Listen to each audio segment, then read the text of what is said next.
कि on A continued basis वहाँ से आप सैंपल भेजें। साथ ही जहाँ पर भी क्लस्टर ऑफ केसेस आते हैं वहाँ पर भी स्टेट्स को एडवाइस की गई है कि आप वहाँ से सैंपल भेजें। तीसरा, जैसे आपको पता ही है कि जो इंटरनेशनल ट्रैवलर देश में आते हैं अगर वो पॉजिटिव पाए जाते हैं तो उनके सैंपल भी जीनोमिक सीक्वेंसिंग के लिए जाते हैं। तो सर ने जैसे भी आपको बताया, हमारा सबमिशन यही है। इसकी एक अप्रोच होती है कि it is not for everyone, it is more of a epidemiological tool in terms of understanding the extent of spread। उसी पे हमारा फोकस भी है।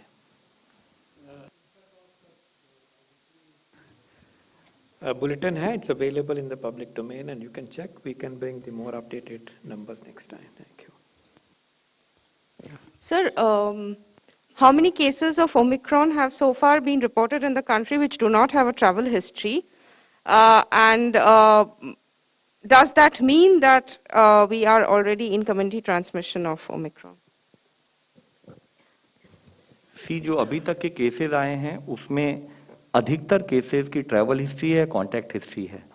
On a very very limited basis जो हमने जो अभी तक का डेटा उसको एनालाइज किया, on a very very limited basis एक दो केसेस ऐसे हैं जिनकी हम ट्रैवल हिस्ट्री, लेकिन वो भी कांटेक्ट ट्रेसिंग में अभी भी हम लोग उनके जुड़े हुए हैं, उनकी ट्रैवल हिस्ट्री में जुड़े हुए हैं कि क्या कोई एक दूर का कांटेक्ट तो नहीं था जो शायद वो हमारे कांटेक्ट ट्रेसिंग में और डिस्कशन में हमें नहीं बताए हैं। तो अभी तक अधिकतर केस देश में जो आए हैं या तो ट्रैवल हिस्ट्री है या ट्रैवल से कांटेक्ट की हिस्ट्री है। तो इसलिए अभी हम उस सिचुएशन में नहीं है कि हम कह सकते हैं कि एक बहुत वाइड स्प्रेड एक हमने उसका स्प्रेड देखा है। लेकिन जरूरी ये है कि इस विषय में कहते हुए कि इक्वली हम कॉशियस रहें कि वो वाइड स्प्रेड हो ना पाए। तो उसके लिए जितने इंटरनेशनल ट्रैवलर्स हैं उनसे हमने जो हमारी इंटरनेशनल ट्रैवलर गाइडलाइंस भी हैं उसमें भी क्लियरली इंडिकेट किया है कि जो एट रिस्क कंट्रीज से आते हैं वह 1 हफ्ते होम क्वारंटाइन में रहेंगे, 8वें दिन अपना टेस्ट फिर से कराएंगे और बाद में भी अगर नेगेटिव रहते हैं तो नेक्स्ट 7 दिन के लिए भी वो सेल्फ मॉनिटरिंग करेंगे। और इसके अलावा जितने भी लोग विश्व से अगर देश में आते हैं, अगर वो नॉन एट रिस्क कंट्रीज से भी होते हैं तो 2% रैंडम सैंपलिंग के द्वारा हम लोकेट करते हैं। और इसके अलावा भी जब वे अपने घर जाते हैं सारे के सारे जो ट्रैवलर्स हैं इंटरनेशनल ट्रैवलर्स, हमने उन सबको यही एडवाइस किया आप 14 दिन तक सेल्फ मॉनिटरिंग करेंगे। और यह पूरा प्रोसेस फील्ड लेवल पर हमारी state surveillance officer, district surveillance officer और रैपिड रेस्पॉन्स टीम्स कोऑर्डिनेट करती हैं। ओके, 175।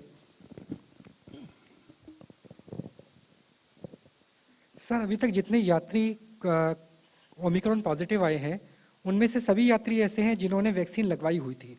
जाहिर सी बात है कोई भी विदेश से आएगा तो डबल वैक्सीनेशन जरूरी है। तो क्या माना जा सकता है कि वैक्सीन कम से कम संक्रमण की चेन ओमिक्रॉन को देखते हुए रोकथाम करने में नाकाफी है और ऐसे में बूस्टर डोज का क्या औचित्य रह जाएगा, जिसकी मांग भी चल रही है कई जगह से?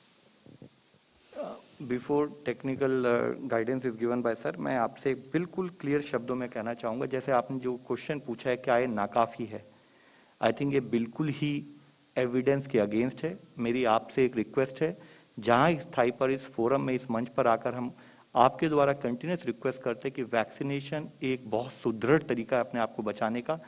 अभी इस देश में कोई ऐसी एविडेंस नहीं कि हमारी वैक्सीन उस पर इफेक्टिव नहीं है। और इससे पहले भी हमने बताया इस बारे में कि अगर वैक्सीनेटेड आप होते हैं उसके बाद